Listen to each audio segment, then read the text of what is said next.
I'm your host, Angel, and today I am here with a very special guest. He's a celebrated film director, cinematographer, and producer behind brilliant feature documentaries like The Greatest Night in Pop and Be Water. But you might know him as the director who captured the musical reunion of the biggest band on Earth. Here to discuss the legendary Netflix documentary BTS The Return, give it up for the amazing Bao Nguyen. Woo! Great. Thank you for having me, and thanks for the kind words about the film and my previous work. Of course, of course. Thank you for being here. To get started, why don't you take us back to how you ended up directing this massive comeback project in the first place? Yeah, I mean, it seems like a long time ago and also not that long ago. It was during the time that BTS were doing their run of shows at SoFi right before they went to military service. And I remember it was my first time going to a BTS concert. I was supposed to go to their Rose Bowl show, but because of the pandemic, those were canceled, unfortunately. Yeah, it was like the loudest concert I've ever been to in a good way. Like the fans were like so energetic. You could tell they were so excited to see the group after, the pandemic. And I've been to a lot of concerts too. In a previous life, I was a live music photographer.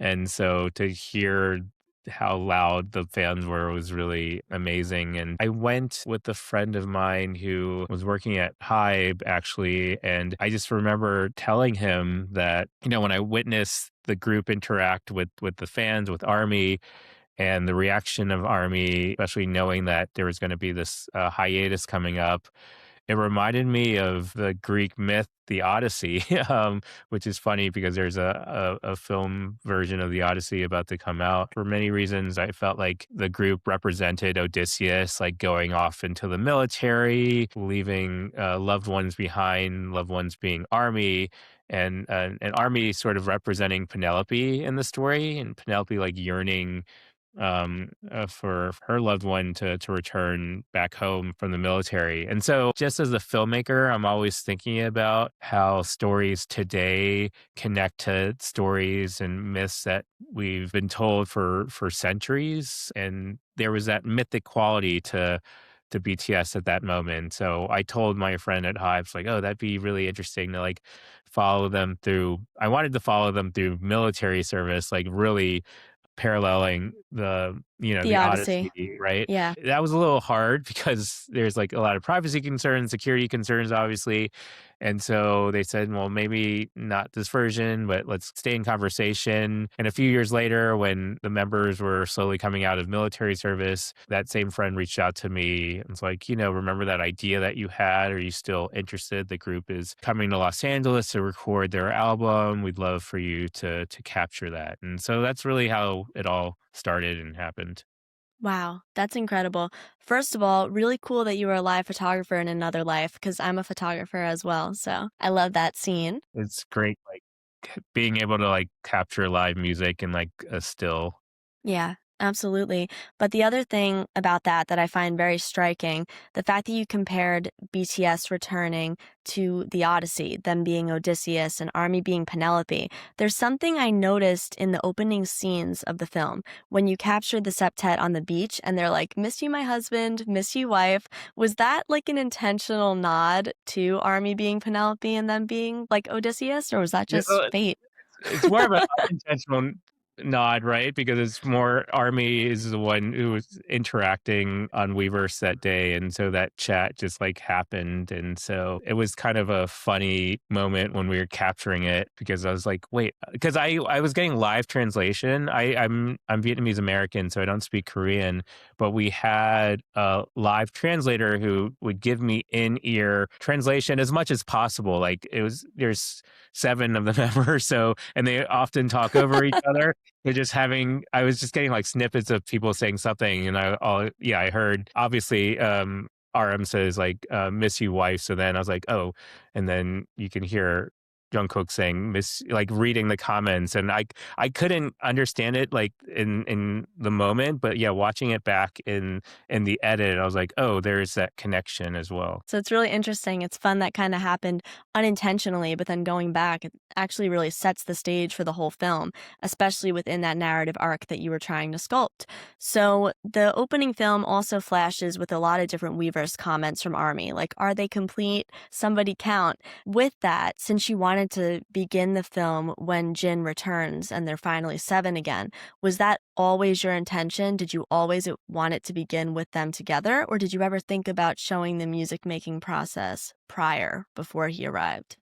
Well, I think for me, like if the film is called The Return, it means in BTS The Return, it means all seven members, right? To leave one out is not the complete reunion that I think signifies the reason we wanted to make the film. And so I remember like, yeah, getting a spreadsheet of like when people are arriving, when people, because they were even in that summer, they were so busy, obviously like Jin with his solo tour and everyone kind of like traveling.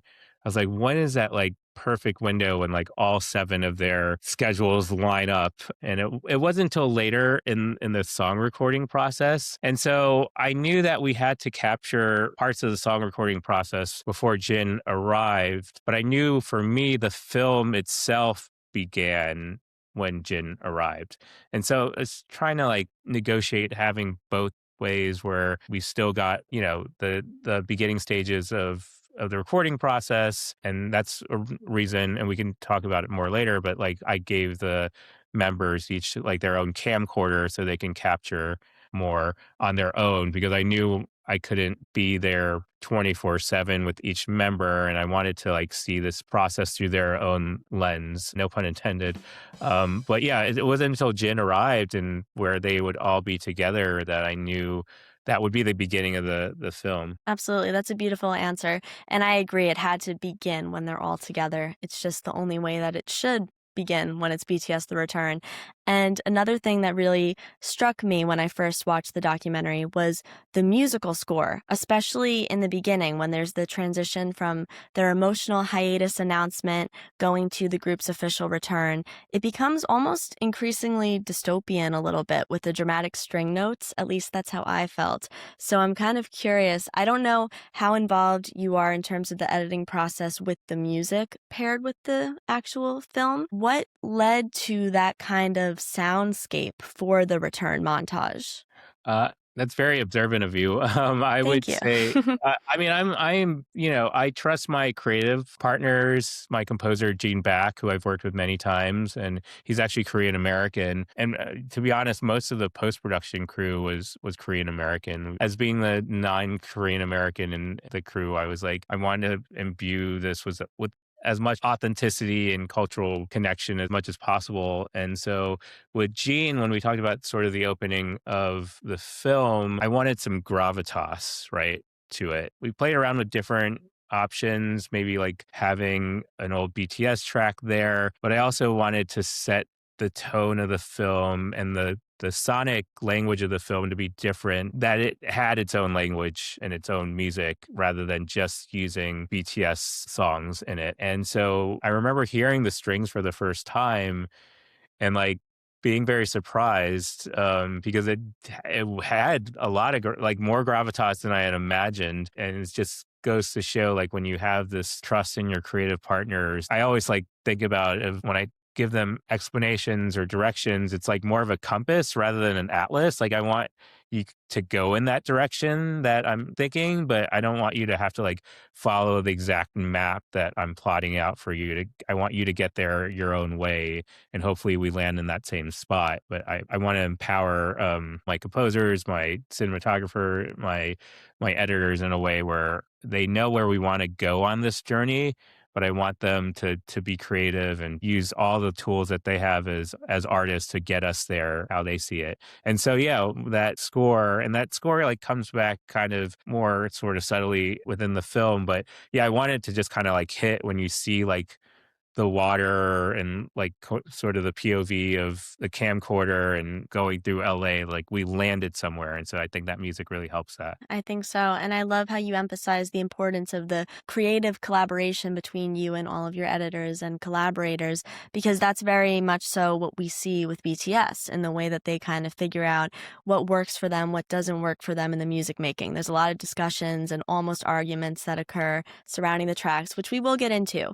But before we go there, I kind of want to just ask you, how did you step into the role of directing BTS when the group already has such a specific stylistic approach in their preceding documentaries? Because I had the chance to speak to one of their former directors, Park Joon-soo, actually on the show, and he kind of went through some of his old documentaries. Did you purposefully approach this with an outsider perspective? Did you study their previous films? How much did you immerse yourself within the lore? Yeah, I mean, that's a great question. I think for me, coming into any film, I want to be as prepared as possible and understand the context of where I'm coming in as a storyteller and as a filmmaker, but not have that influence what I'm trying to do.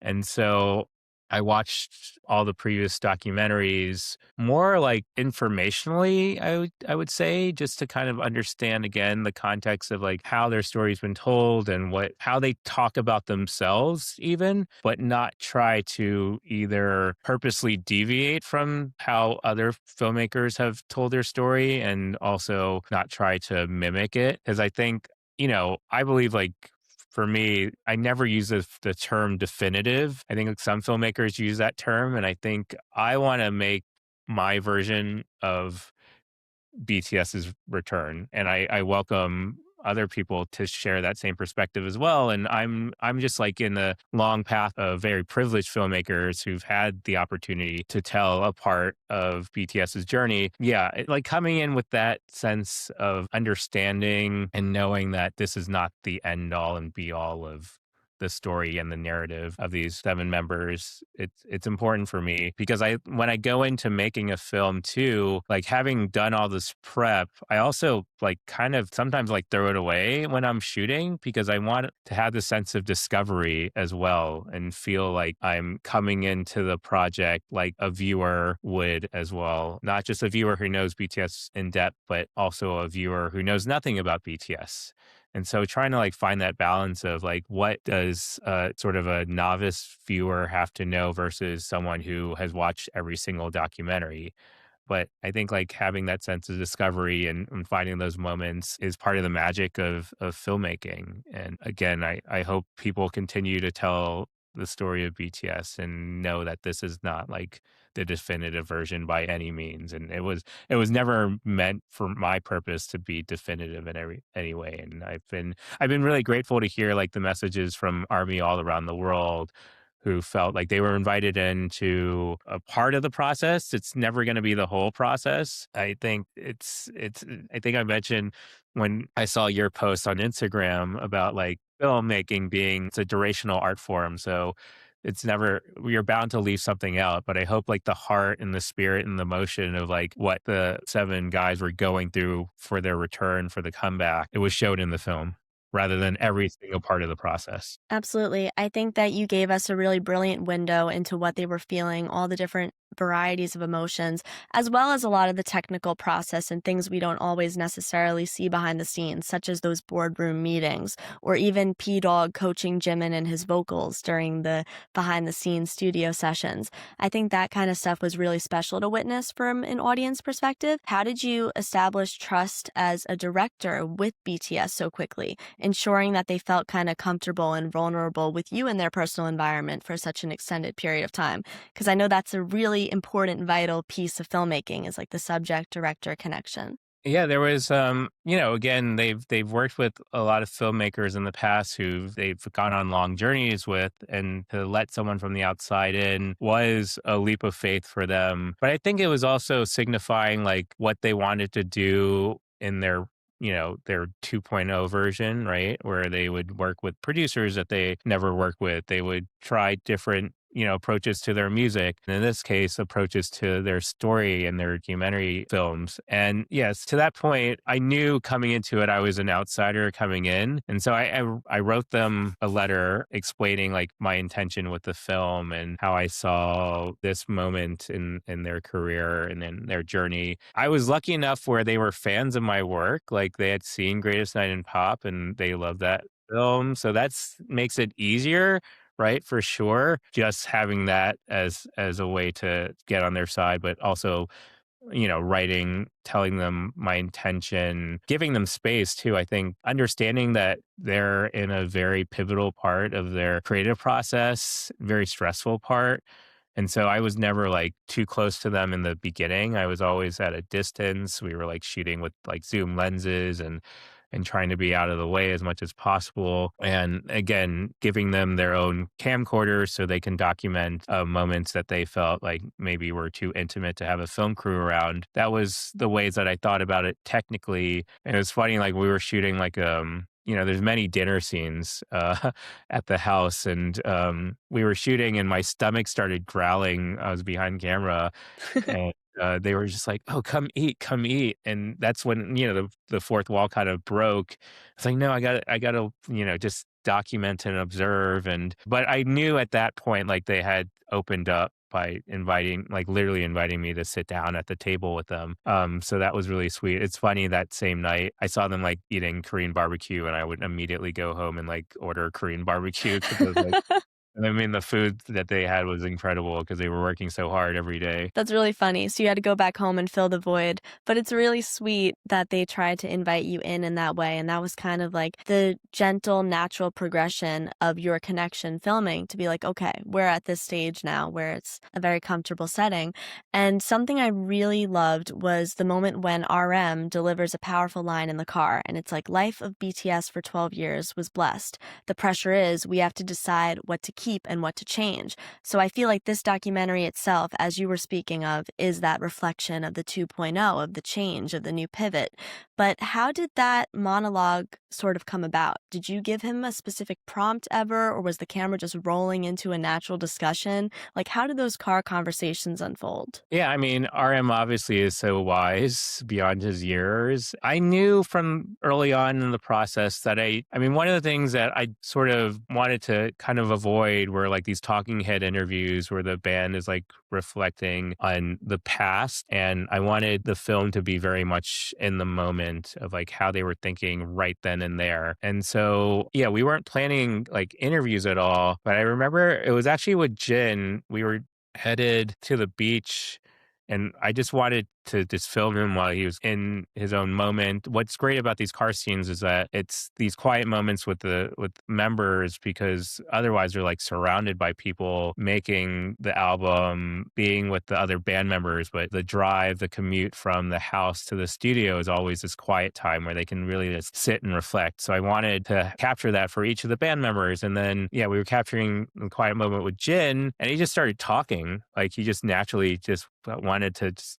kind of get things off his mind. This light bulb went off over my head. I was like, well, maybe this is a good opportunity to kind of get into the interiority of each member without having them like sit down and be very formal in an interview, and still capture again their present moment thoughts. And I don't remember the exact question I asked RM, but I mean, he gave us a lot of gems and on those car rides. And that was one, to be honest, in an earlier cut of the film, it came more in the middle of the film. But as we were editing, we're like, this actually encapsulates the dilemma in a way of the group, making us like as a viewer realizing like what the conflict is. And so we moved it towards the beginning, and it frames, I think, a lot of the rest of the creative sessions, especially in the studio. That's really fascinating. It definitely frames the rest of the story. So it's interesting to hear how it ended up kind of moving around based on the actual timeline of what occurred. And another thing that I really love is the close-up shot of V and J-Hope's eyes on like the VHS camera kind of thing before it cuts into the hip hop montage. And I'm really curious, where did that remix come from too? Because their Japanese track Wake Up is quite a deep cut. So I was pretty surprised by that. And also, were you intending to sort of evoke their earlier like debut vibes when they were recording stuff in LA, like the Dark and Wild era with those scenes and the hip hop montage? It's a big Yeah, I mean, question. yeah. I mean, I give credit to my editors. Yeah, we wanted to use like a deep cut early in the film because we wanted just to introduce an audience that might not be as familiar with BTS's music, like understand like what their sound was like in relation to the sound that they were making for this new album. I mean, parts of it are similar, but it's still like very different. There's like a maturity to Arirang from their earlier work. Again, give credit to my editors for that song choice. And I mean, one of the great pleasures of working on this film is being given like all this footage from the group of their camcorder footage and not knowing like it's like you shoot a old school film camera and you don't know exactly how the film will be developed, but in this case I didn't even know what they were shooting, and so it was like a gift each time when I got to watch like what they shot. And so that moment where they're like playing around with the camera, both of them in the single frame, was like, oh, this is like gold. And this is when we knew that that footage that they were going to shoot on the camcorder was going to work because it felt so like raw and intimate. That's amazing. So that was like one of the earlier camcorder footage you received that kind of let you know that the rest of it was going to be gold?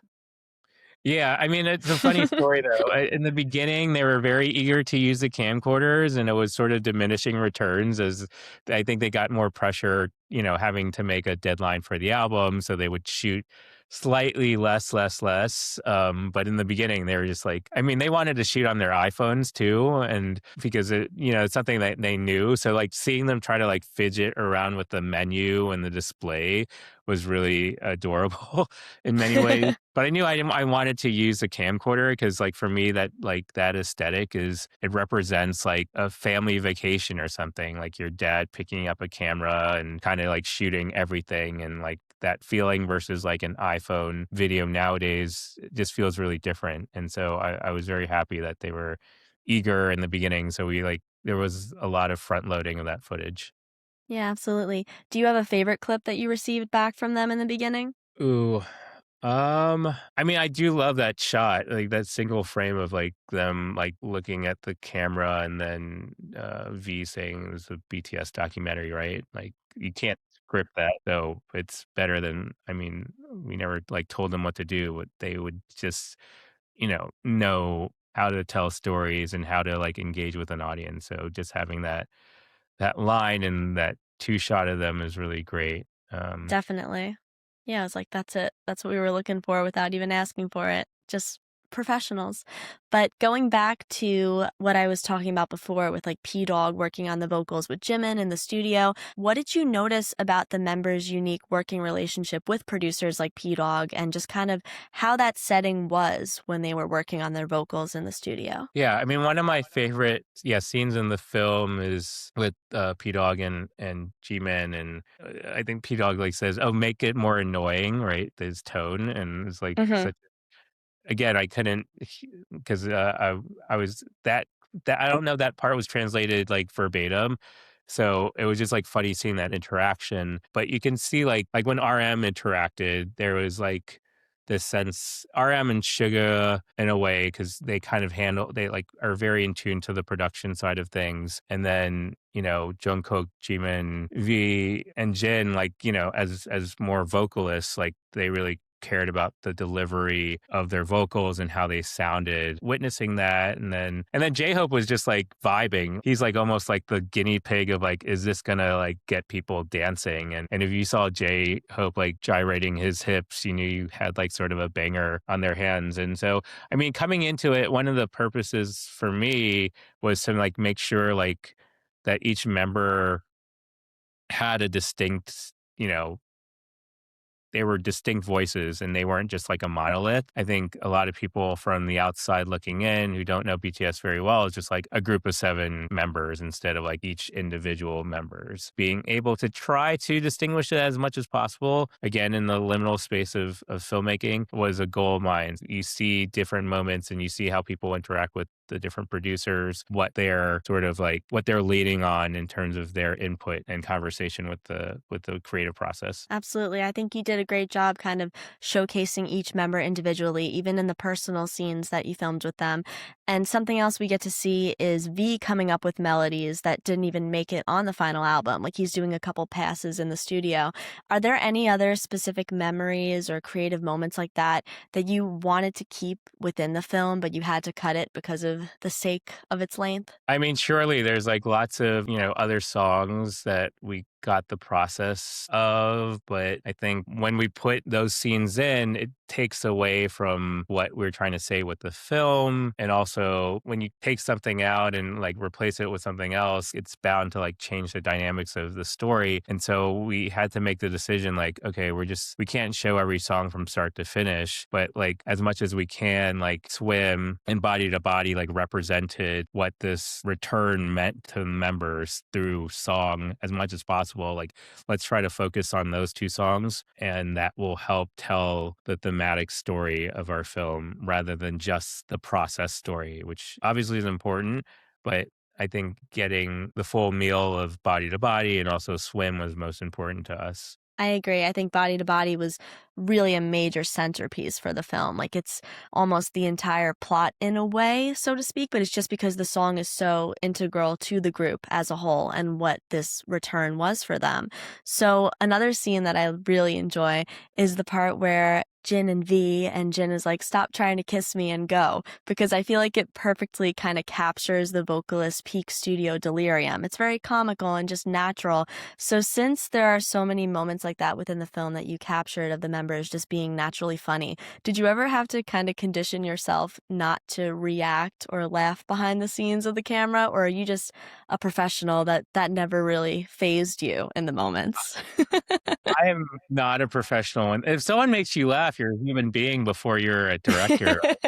So I would definitely like chuckle and, with the beauty of post-production, they can edit out my laughter and I'm not mic'd or anything, so it's fine. But yeah, it's a natural reaction seeing how playful they are towards each other and the inside jokes and just the body language. Yeah, with that scene with like Jin and V, Jin, you can tell he's exhausted and like, why am I here? And V says like, I don't know why I'm here too, essentially, right? And like those moments, like I can only see it through body language for most part because I'm not getting the verbatim translation. I'm just getting sort of like a rough translation, but I can see within that like pushing away playfully that there's a camaraderie there. Well, I mean, V would always look into camera sometimes and just say hello, and he had a nickname for me, and that's when I would like giggle because of like V stop like looking into the camera and talking to me. That's so funny. What was his nickname? His nickname was Bow Wow for me. That's great because of Fire with the Bow Wow Wow. It almost ties into their music. I love that. That's really sweet. Another question that I have is the dinner table discussion that you showcase is incredibly raw when J-Hope is mentioning the pressure they felt while making music about how it was kind of operating a factory. Then you have Jimin kind of feeling rushed. You have Jung Kook's confidence in the album and Jin just overall wanting the fans to be happy. Out of all the heavy emotion shared in that room, what really stuck out to you the most as a director? Like what was very striking about that scene to you? Yeah, I think for me, it's like realizing like how much, and I knew this coming into it, but like being in the room and hearing it in conversations, like how much pressure they felt to do well, either for themselves or for the fans or for like the world. Like there's all these different pressures that any like great artist who's passionate and loves what they do, they're gonna put pressure on themselves because they want to make the best possible work. But to hear it from different motives and perspectives I think again makes them so unique because they're all pulling from these different pressures, but then they're creating something that becomes a harmony between each of them. And they, having these conversations each night, they're understanding like why they're doing this, why there's a deadline too. I think it might be easy like, oh, they should have like been given more time to make this album. There's a famous line about, pressure makes diamonds. And like for me, even like I enjoy a deadline. A lot of artists enjoy being given a deadline because it allows us to think creatively. It allows us to work under pressure, which sometimes we do our best work in. But then seeing how, again, each member handled that pressure was what was interesting for me as a filmmaker and just as a observer of the creative process. And this is more of a lighthearted question, but did RM actually try to record his saxophone for any of the tracks on the album, or was keeping that footage just kind of a nod to his iconic military moment? To my knowledge, yeah, they did not try to include any saxophone audio into the album, but I think it was like a nice bridge for the members. I guess V and RM were discharged together, and then RM famously plays the saxophone when he leaves. But some of the other members weren't there, so for them to like hear him play the saxophone, I thought was like a very touching moment to kind of see them. I'll kind of just have a laugh too about the saxophone and arms playing of it. I mean, we do have God, I don't think that's in the film, but there is like V picking up the saxophone and trying to play it too. V and Jung Kook playing that we had on like I think someone captured on a camcorder, but I think we cut that. So speaking of some of the gems that we had to cut from the film. Man, that sounds like a lot of fun to watch. Going back to the kind of touching moments, since the saxophone could have been quite touching for the members who weren't able to be there when he did that, I was kind of curious how the screening scene unfolded, where the group kind of rewatches a bunch of their greatest performances, including the Busan performance for Youth. That was a very emotionally touching scene. Could we talk a little bit about that? They lived in a great house that had a screening room. So I was just like, "Do you all ever watch anything there? Like what?" They're like, "No." I mean, they played. I mean, they were working like a lot, right? So when they got home, they would usually like work out and play video games, and eat and sleep as they should. I was like, well, we have RM playing video games. Like that might be enough of a scene. So what do you think about like watching some old footage and just like reminding yourselves of like the past? And I think it was for me a way to allow the viewer to understand a bit of the history of BTS and like where they kind of left off in order to return to LA. So, working with the members. I was like, "Wait, well, what do you want to watch?" And they gave some suggestions, and we just kind of like played it all in sequence and filmed their reaction. And it goes from a lot of different moments of like RM like saying stop, like turn it off in a humorous way when they see like their earlier performances, and then them like getting slightly emotional watching the Busan concert. So it's one of my favorite scenes of the film because you just see it's just like a family watching old home video footage, right? I spoke to someone about this and they're like, do you think in 10 years time they're going to watch BTS The Return the same way that they're watching? And that was a really, poignant thing to think about, that this is now part of their memory of this process of making Arirang. And I think that's one of the reasons I found that moment to be so touching. And it's also like an ode to like the past filmmakers and films and programs that have been made in the past about them. Absolutely. It's beautiful. And even to think, like looking ahead for them, that this could be a new archive for them, but that archive contains an archive, and it just kind of keeps on going in that perspective. It's a really beautiful sentiment. And something I loved in this scene was after For Youth is playing, it kind of cuts to a clip of V wearing like very heavy debut eyeliner after they're like, V, you still look the same. And that kind of scene I found to be very emotional, like quite the tearjerker. Is that the emotion you were sort of looking to draw from the audience, contrasting their debut clips with the present footage? Or do you kind of want everyone to interact with it in their own way? I mean, I think like obviously people having heartfelt responses to it is always meaningful. And I can never predict how people are going to react to it. So I think by the storytelling level, I just wanted people to understand that they've been together for a long time and just showing that contrast of them being, I mean, they're still very young in some ways, mature when they just started, how young they were, and to show how they've grown together. That was sort of more the emotional connection that I wanted people to make. But as that goes, like obviously when you see yourself really young and growing up and being together and more mature, like people will get teary eyed watching that. And I could tell some of the members were starting to do that. And another thing that I thought was very important was your decision to show what ARMY kind of called the Last Supper of 2022 when RM cried during that Weverse dinner.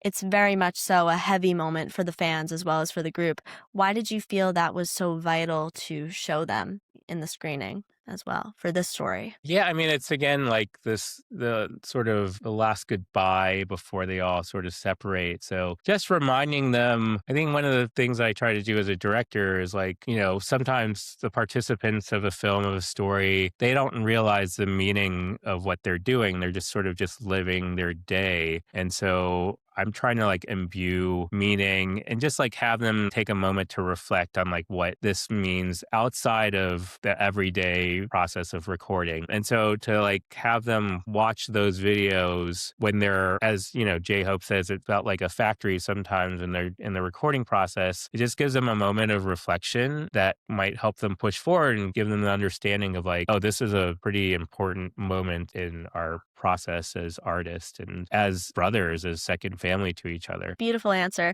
I just want to say I love all of your responses. I could feel how sincere and heartfelt you are with this entire body of work. So it's really incredible. And I'm just grateful that you're sharing the stage with me today.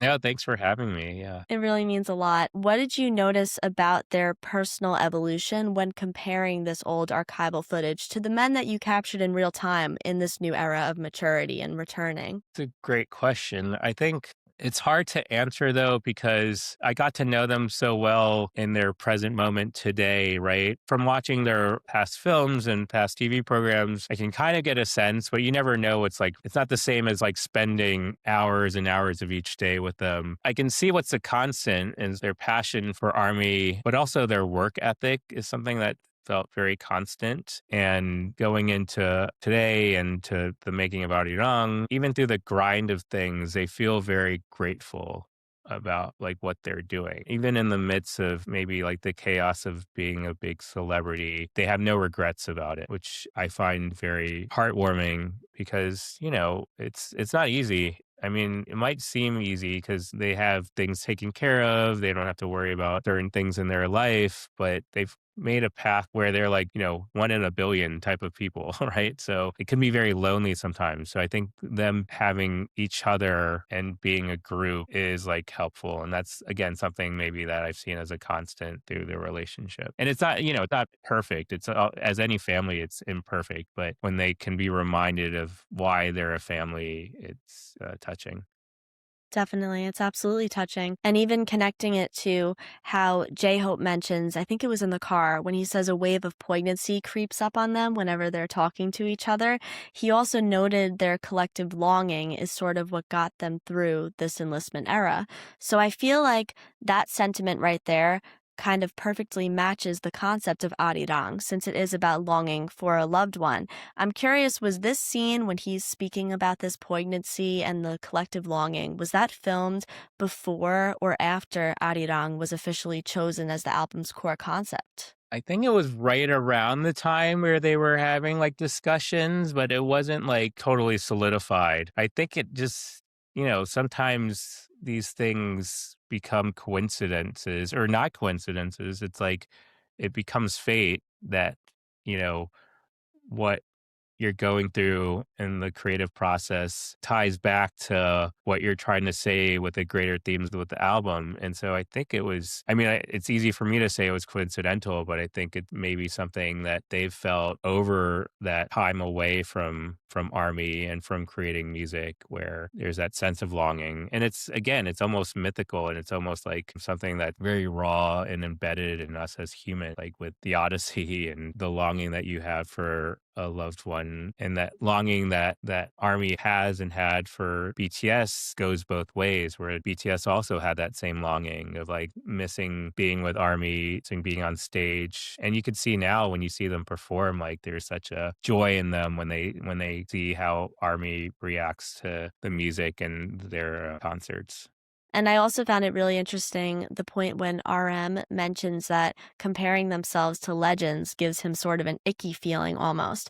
And then Jimin adds how they aren't global heroes, just humble Koreans. So, what was your perspective on that revelation while filming them, even with this whole narrative arc kind of seeing them with Odysseus and Penelope in that grand epic story? Yeah, I think the greatest artists and the greatest I've been like very lucky to like make films about huge artists like Bruce Lee and people like Michael Jackson, Lionel Richie, Stevie Wonder with the greatest night in pop. So I think no one comes into it thinking they're legends. They do the work, they care about how the work is received, they care about how they receive the work, most importantly, because if they know that they've done a good job, then that it'll be received externally in a way that feels sincere and meaningful. Digging deep into the process, just making the thing rather than thinking, oh, this thing is what we're going to make is going to be iconic. And I love that line from RM because it shows the humility and the gut reaction that they get when they hear that stuff. People can sort of like imbue and give them these labels. As soon as they start giving themselves that label, that's when I think it shifts. And having been with them and seeing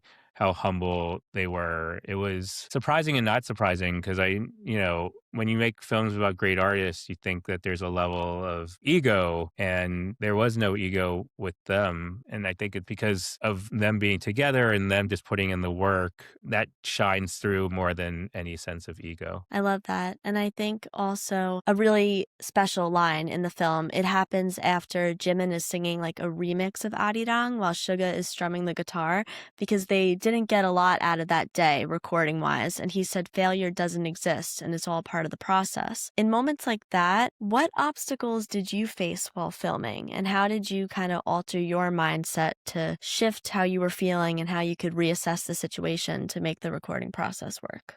Another great question. I think for me, just like the group had the challenges of a deadline, because we wanted to have the documentary come out right around the album coming out because we felt like that was when it would be most impactful. And so the logistical challenges of trying to encapsulate like the story in a very short editing window was a big challenge. But I was very fortunate to have a great team of editors led by Young Kim and Jean Ream, who helped steer the ship and take my initial creative vision and shape it into something that I felt very meaningful and poignant. Again, taking what may seem like a challenge and using that challenge to create better art. And I think that representative of what the group did with Arirang as well. I think that was the biggest challenge, but also having the expectation of making a film about BTS's return, knowing that there's so many fans who have been waiting for it. You mentioned that hopefully like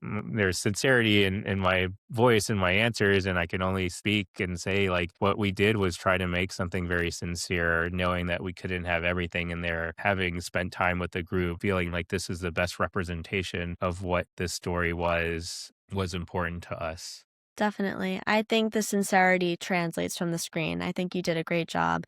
And another major conflict in the film, as we discussed, is whether or not to sample the Arirang into the track Body to Body. Did you expect the scene of JHope dancing while RM and Suga are kind of like talking, this isn't it, behind his back to go viral? Because that was a really fun moment in the scene. I mean, honestly never sure what's going to go viral in today's day and age, but I always knew that was one of my favorite scenes in the film, just because within that whole scene, you get such a strong understanding of the dynamics of the group, and like seeing first V like being dumbfounded by Jimin and J-Hope's like reaction. And V's such a sweet guy. He didn't say anything at first, and he's like, you could see it in his eyes, and his mouth is like slightly open, like what are they thinking? And then RM coming in and then them playing the sample and J-Hope just like being J-Hope and dancing, and then RM looking at Suga in the background and, like, just them going like that. I love that scene so much, especially that shot. So, yeah, I understand why it went viral because it is like this perfect encapsulation of them as artists, as a group with different creative input. It helps you understand how like the sausage is made of now like knowing body to body and hearing it. And like when I see it being performed, like that moment, it just like takes you back to that memory of like of that scene in the studio. Absolutely. And I feel like it also takes you back to RM's analogy that he made, comparing the track to adding sliced bread and pork cutlet to bibimbap, and then Jimin being like, well, that sounds delicious to me. It's scenes like that that really kind of emphasize the making of that song. What did you think when he kind of threw out that analogy? How did you feel hearing that? Oh my god, I'm so glad you said that, and I'm so glad that Jimin's like, "That sounds delicious," because it was like, we'd always when we were watching that, like, in the edit, we'd always laugh so hard. Even though we knew it was coming, I would always be laughing, and so when we, like, showed it to, like, other filmmakers just to get some feedback, I was like, "We know we've done a good job if everyone starts laughing at that scene." You're always nervous, like, showing it to people outside, but if there's moments that you want it to hit, and that's laughter is one of the only times where you can like really feel the reaction of an audience that's like intentional for the filmmaker. If no one laughed at that line, I'd be very worried about the film, but everyone laughs at that line. No, it's a great line. It's really good stuff. Also, going back to how we spoke about RM's intellect and the way he just approaches things, I know that he kind of reflects on the Greek concept of time in the film, comparing the repetitive military routine to Kronos and his time in LA with his second family to Kairos. So, what did you think about this, the way that he processes reality in that manner? I mean, there's these moments as a filmmaker where the story or the scene is better than you ever imagined. And when he started talking about Kairos and Kronos, like I probably was like getting teary eyed because I love these concepts of meaningful time and linear time, and that was one of the themes of the film before RM even said that. Like there's the time of them just making the album and the time of them being in the military, which is very measured, versus like what it feels to be apart from each other, from army. You can say it's like, a few years, but a few years can feel like a lifetime, right? As they say. So when he said that, I was like, oh, that's my guy. Like it's like he said it exactly. I couldn't have imagined him. And this is like early in our shooting too. So I was like still feeling out RM and how much he was like willing to give. And, obviously I knew he's like a very philosophical person and beforehand, but I didn't talk to him about the Odyssey at all yet. And so after that scene, I was like, one of the frameworks of the film is the Odyssey and like Greek mythology. So we really connected on that. Wow, that's incredible. So he was just on your same wavelength before even knowing it. Exactly.